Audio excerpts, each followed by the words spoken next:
place na si Barangay 4A.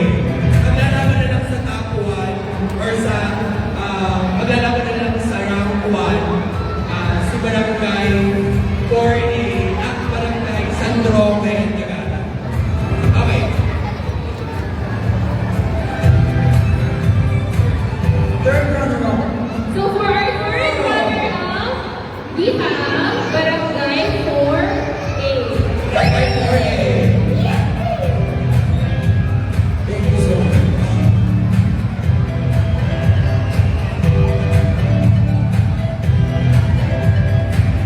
Next. Okay. Uulitin lang po natin kasi nag-tie sila. Kaya sila nag-pick 62 ng palakpak. Okay? Okay. Unahan naman natin si Dagata. Dagatan! Nadagdagan ng isa. Nadagdagan ng isa. 63. Okay. Barangay San Roque. Okay. Hindi ko ang pipili ay si Ate Karen. Oo. Malalaman na panalo bukas. Oo.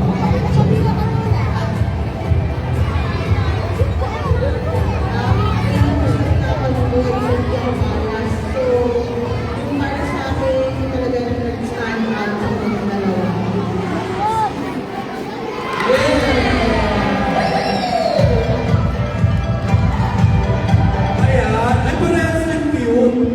Pangarap ko yan nung bata pa ako. Congratulations! Okay. So, maraming salamat po. So, yan po muna ang ating palaro. Settle down po muna tayo. Upo po muna tayo lahat. Make sure po na ang mga bata ay nakaupo para po mag-start na po talaga tayo sa ating pinaka-program. Okay. Pangkasan.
Acknowledge po natin, of course, so this event ay hindi po magiging possible without our sponsors po.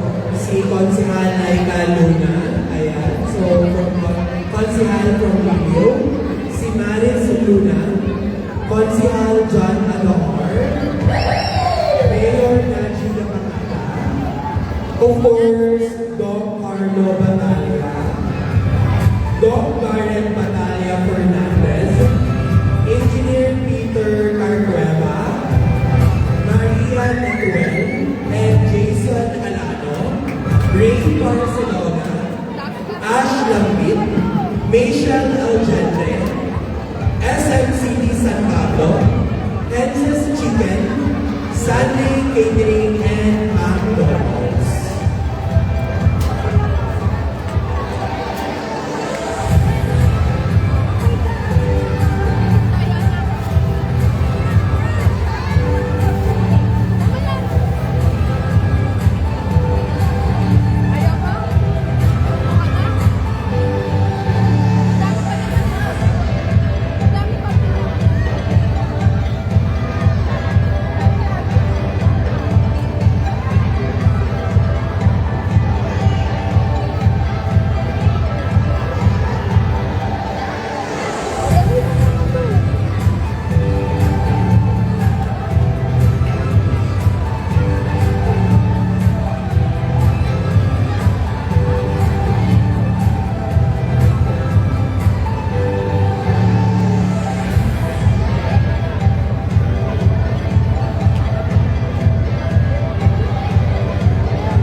flat. Okay, sa mga